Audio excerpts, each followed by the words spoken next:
Hi everyone, I'm Chris the Camping Stitcher. I'm back for episode number 10. Today is Friday, August the 26th. Winding down summer, getting back into the swing of things. I think I'll be going back to my every 2-week schedule unless, something pops up like the hoop review. If you're new here, thanks for stopping by. I hope you stick around and like what you see. If you're returning, thank you. I appreciate it. You guys have been really great with your comments and your feedback. Everybody's been so nice. It's such a great community. I'm so happy to be part of it. Today, I'd just like to start off by thanking Stitching Faye for she gave me a shout out I guess while I was away on vacation. And Sweetwater Stitcher, she also shouted out my hoop review. I know a couple of Flosstubers have talked about that, those Nerge hoops, and I'm really happy with mine. So last video was just me adding my 2 cents in, not wanting to step on anybody's toes or anything, but I think the more information everybody has out there, it helps you make a determination. So I hope whoever did end up going out and getting them, they're happy with them. Let me know how you like them. I'm still really happy with mine. They're still holding their tension really well. I actually have 2 of my whips in them that I'll show you in a little while. And they're really, I want to say, pretty superior to some of my wood hoops in holding the tension of the piece you're working on. So I'm really, really happy with those. I'd also like to give a shout out to Tiffany of Stitching with the Twins, and her girls Addie and Ainsley. Hope you guys are doing okay and feeling better.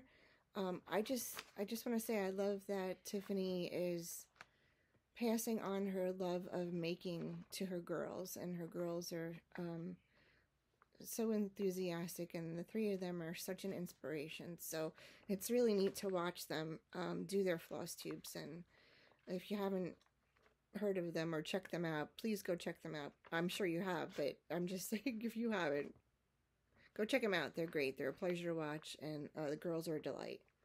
So this week I have gonna have to stop this and get the FFO that I finished because I didn't bring it in here. And I have some whips. I have some birthday haul that I had gotten a gift certificate from my husband, and I'd finally decided on some things and ordered them, and they came in. And just general chit-chat. So stay tuned. Okay, so it's a good thing I learned how to edit and put different clips together, because today's been a little bit of a thing getting ready. Anyway, so I do have mostly an FFO. I haven't decided on the final finish, but I have mounted it and pinned it. So I want to show it to you. This is Autumn Rules by Primrose Cottage Stitches, and it is finished. I am just so happy with it. I love the way it came out, and I've just mounted it on some acid-free foam core. I actually had to put 2 pieces together, so I don't know if you can see. I don't mount on sticky board, but I do use sticky board to do things like this. I had to take a piece of foam core about that big and put it onto the rest of the foam core, and that's what's holding it together. So this is just pinned. I don't know if you could see the pins. I do pin.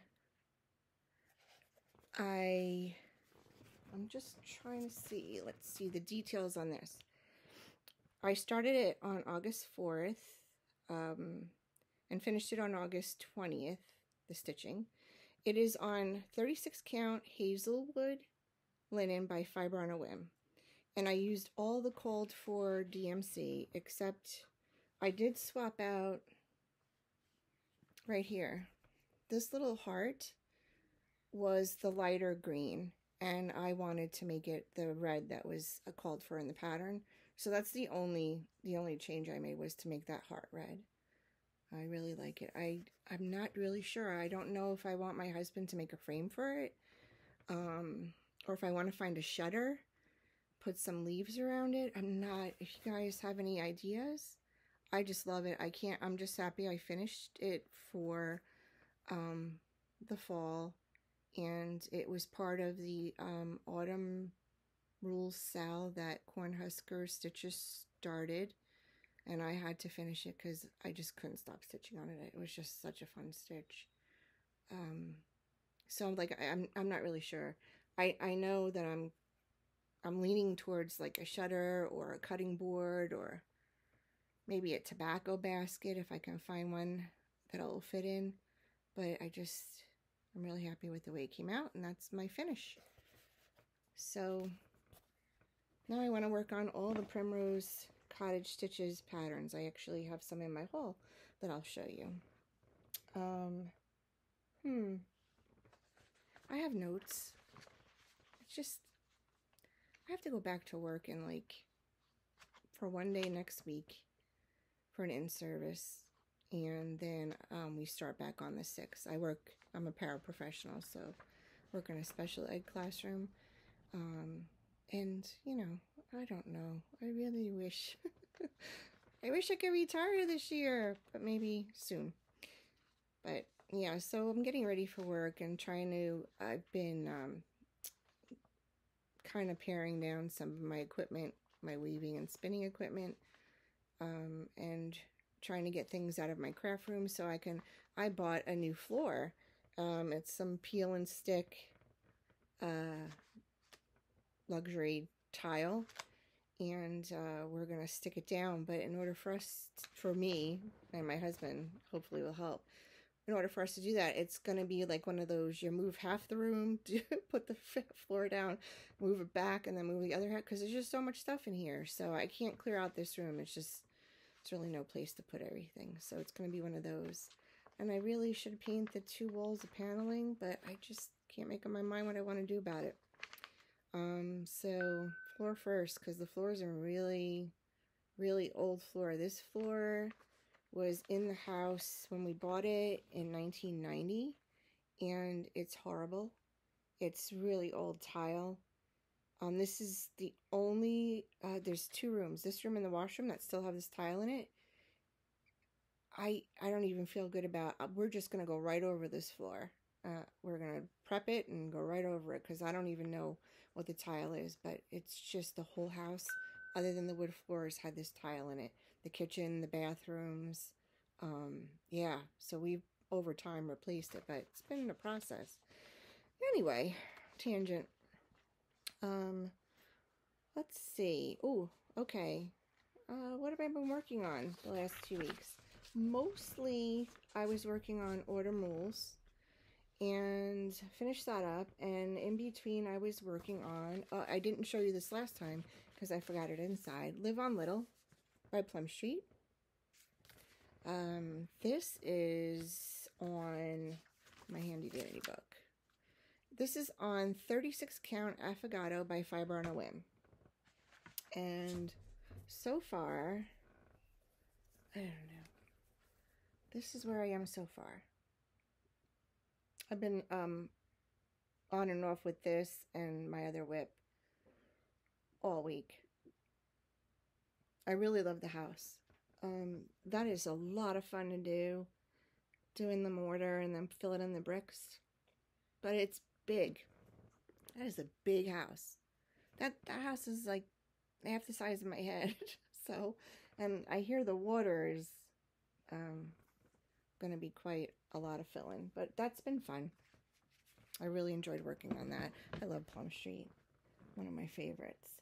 And the other that I've been working on is from Teresa Kogut's Patreon. Now, I had been a tier 3 whimsy, and I have been seeing the tier 4 is working on this mystery cell, and I just, it's got strawberries and a little house, and I had to level up to tier 4.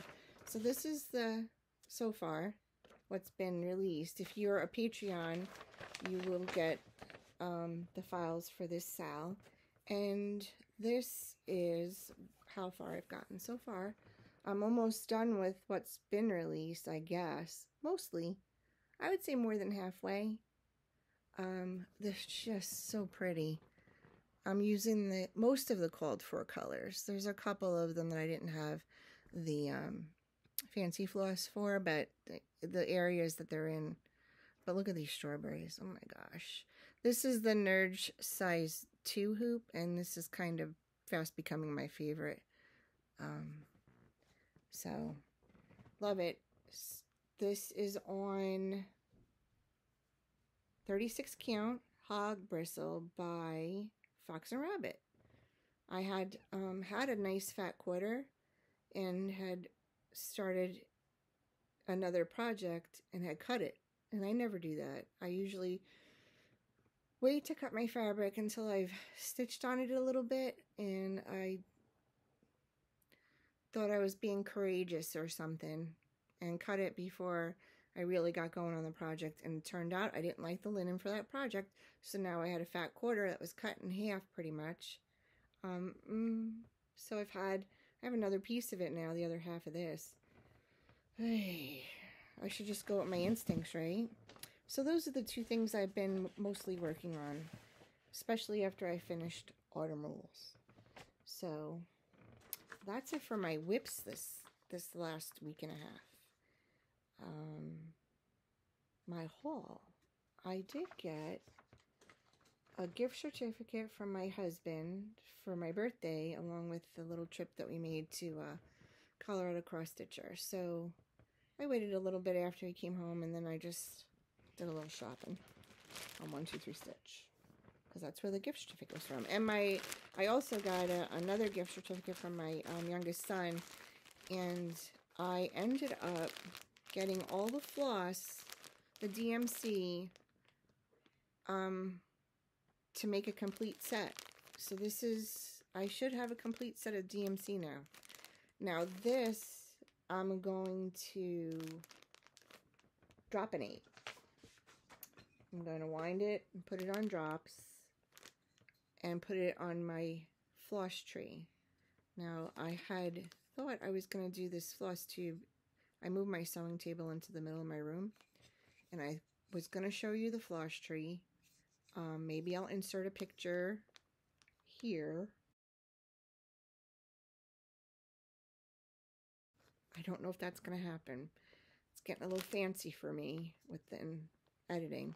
Anyway, I'll try to insert a picture either there or at the end of the floss tree.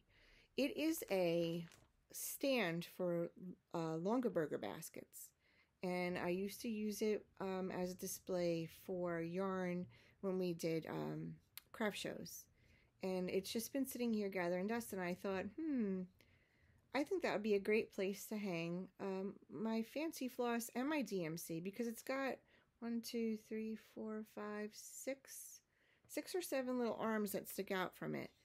And I thought, well, if I somehow I have all my classic colorworks on one ring, and I have my weeks on one ring, and I think I can put I have the larger rings, like 3-inch rings. I think I can fit quite a bit on one ring, so I might be able to fit the DMC that at least the stuff I have bobbinated. The other stuff that, dropinated. The other, my other DMC is in this cabinet that my husband made me, and that's all on bobbins. And I really want to get away from the bobbins because the drops are easier to use, the floss is easier to get to. I don't have the mess of it being in a drawer, and you know how you wind left over on the bobbin crosswise. You know, I just like the drops. I can take off 1 or 2 strands. I usually use 1 strand, so it's easy to get to, and it just looks so much nicer. So I figure if I keep them on that tree and I keep them out of the light, like they're not near the window, I think I like that idea. Otherwise they were stuck in a drawer. So I don't know. I have a spool cabinet, but I want to see how this tree works out. So I'll take a picture of what I have already done, but this is going to get dropinated at some point soon, maybe. There's like 88 skeins in here. It's a lot of drops. Oh, and this is a winder that my husband made me. He's a woodworker. We have a Etsy store, Scott's Mountain Crafts. We sell tools for knitters, crocheters, and fiber spinners, weavers. This is the winder that he made me. I actually asked him to make it.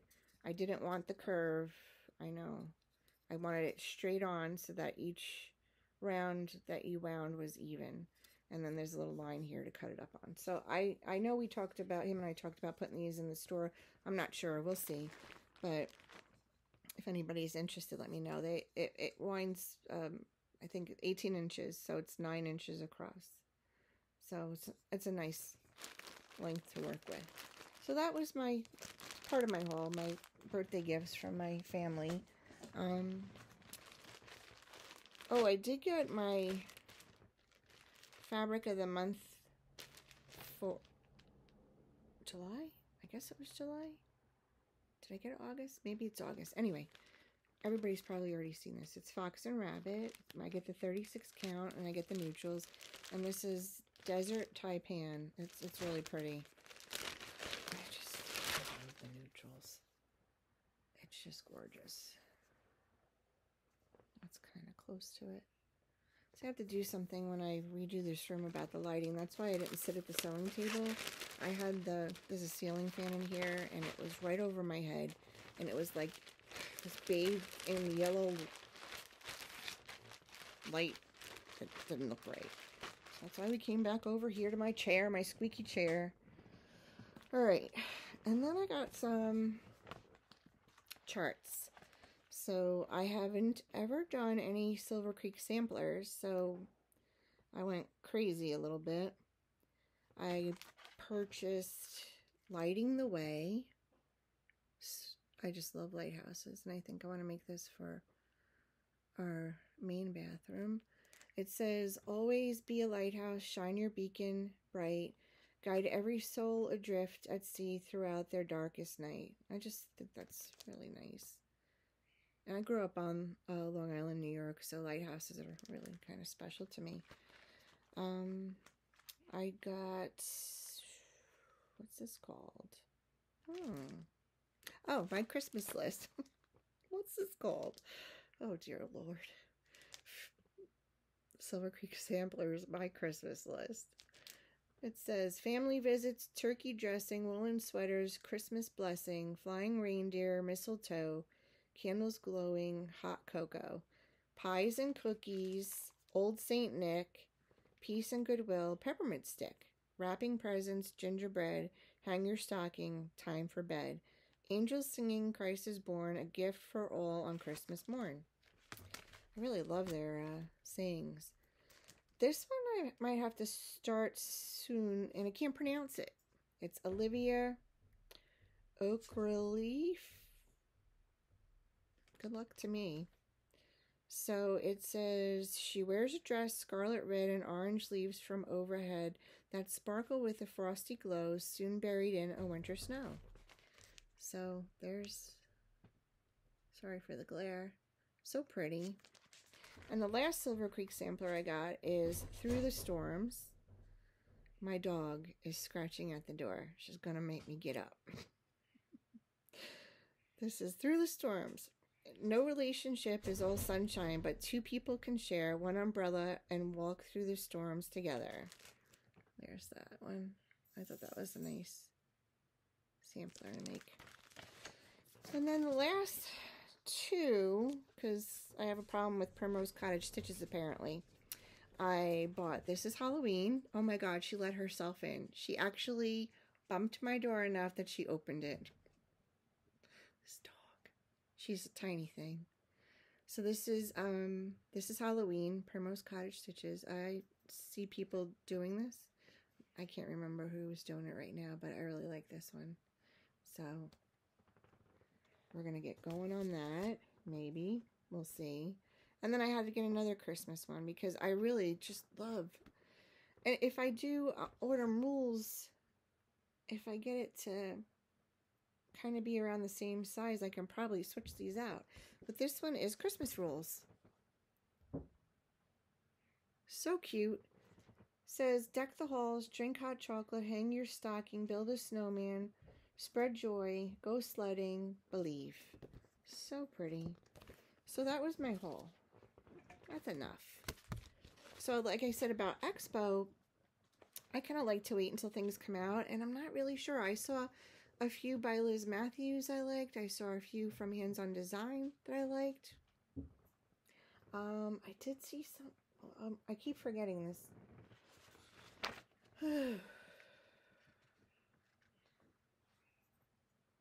Oh, and Primrose Cottage had a couple of new releases, and one of them was called Salem. And that one, I'm pretty sure I'm going to have to pre-order that. I don't usually, but that one, that got me. I saw that this morning. I don't know when she released that sneak peek, but... So, okay.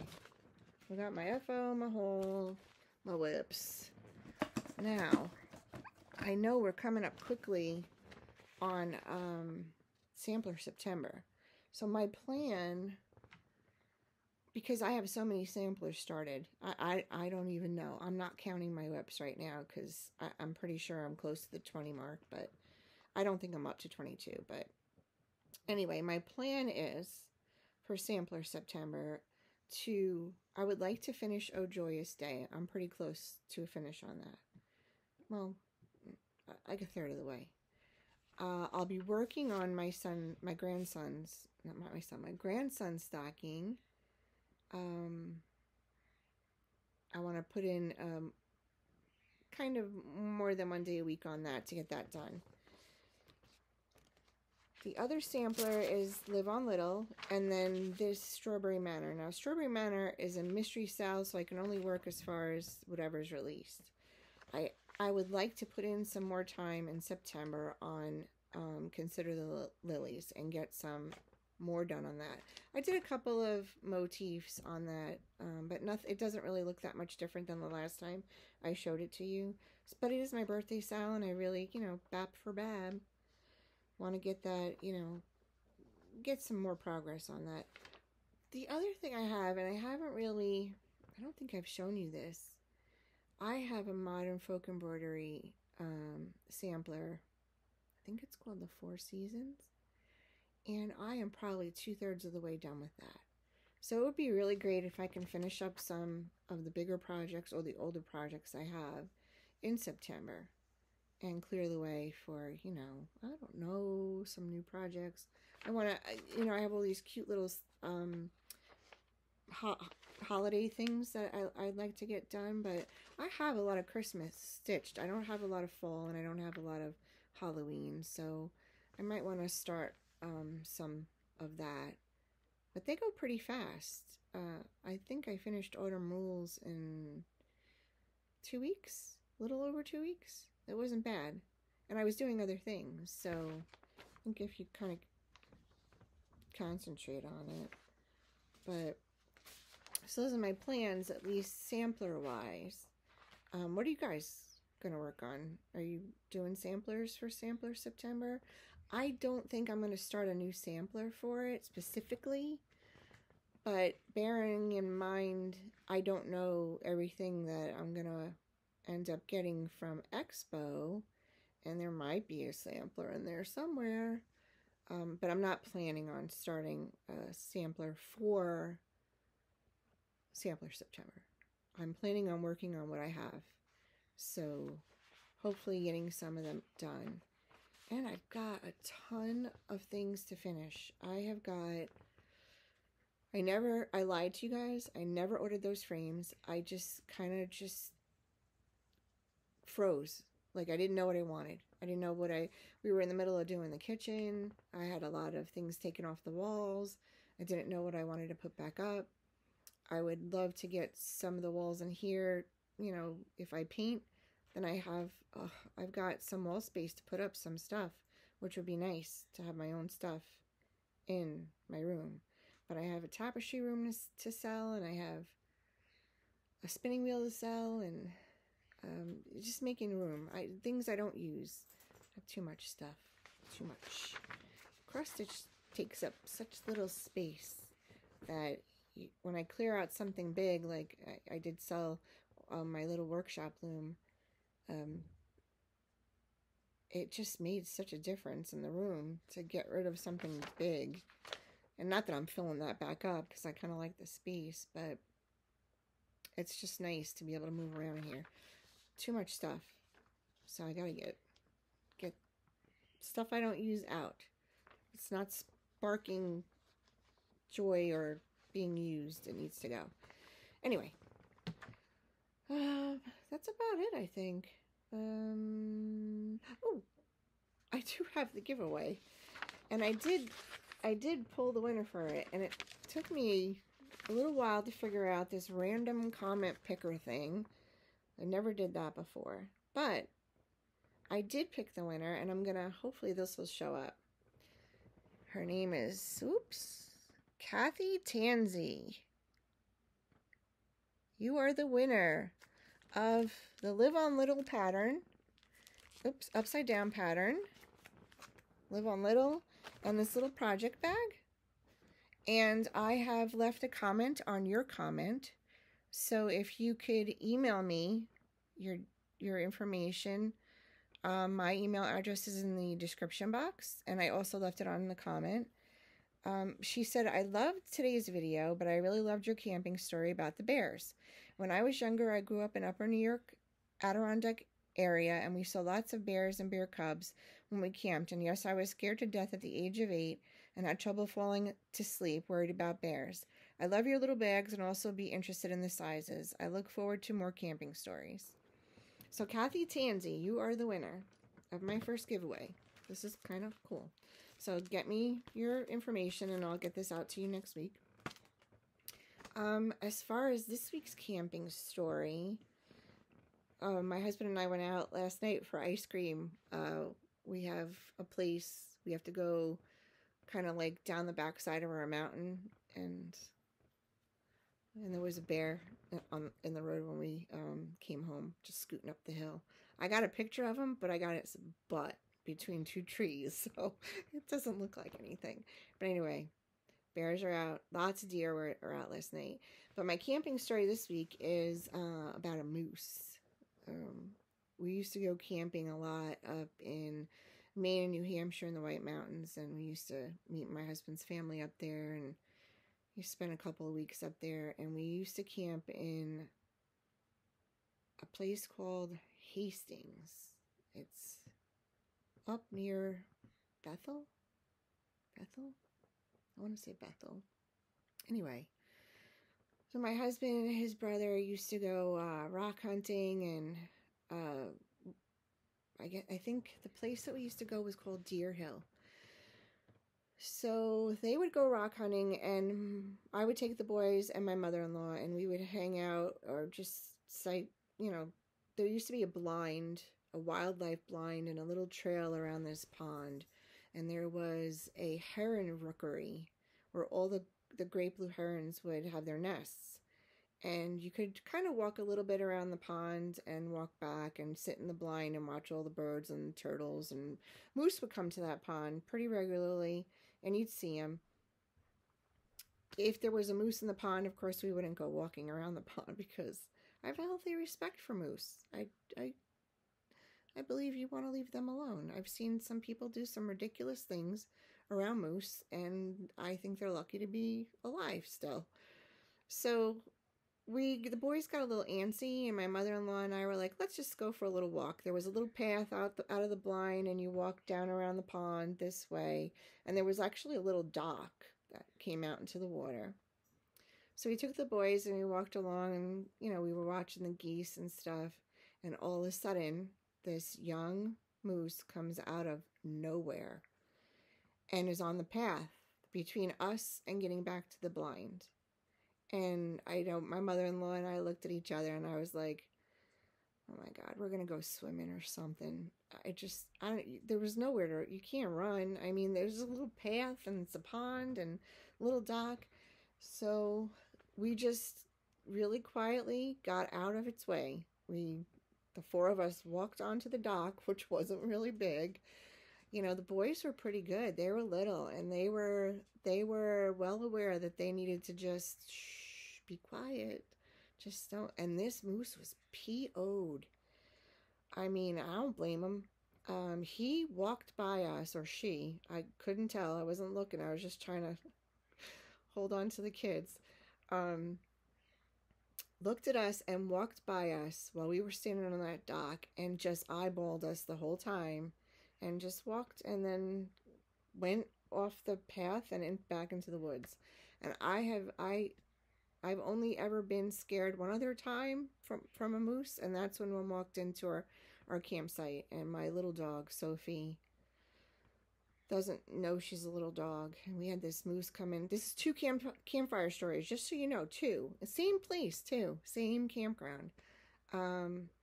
We were camping, and my husband went for a hike, and I was back at the campsite, and we had a pop-up at the time. Not much protection, and I was just sitting outside quietly reading or knitting or something, and this big bull moose came walking into the campsite, came down from the back of it and into our campsite, and was like right by our picnic table, and didn't see me until I saw him, and my dog started barking, and I just picked her up and threw her in the pop-up and then I just went in and got my camera and started taking pictures. But he kind of walked through and went down to the pond. But yeah, moose in Maine, New Hampshire. Those are my campfire stories this week. I don't know. I've got a bunch written down, so I hope you're still enjoying them. But moose, respect them. Don't get in their faces. I saw a man once put some sticks on his head and make noises, and I think he's lucky that he didn't get hurt. But I miss going up there. I think I want to, maybe after this year I can make a fall trip up to New England. We'll see. Anyway, that's my campfire story. Did the giveaway, and I think that's about it. So have a good 2 weeks, and I think I'll get back to you right before I get back into the swing of school. I start back with the kids on September 6th, so I don't know if I'll be able to get a Flosstube in before then or that Friday. We'll see. If I look exhausted, it's because I'm starting back to school. Anyway, enjoy the rest of your summer. It went fast, and I'll talk to you soon. Stitch away. Bye.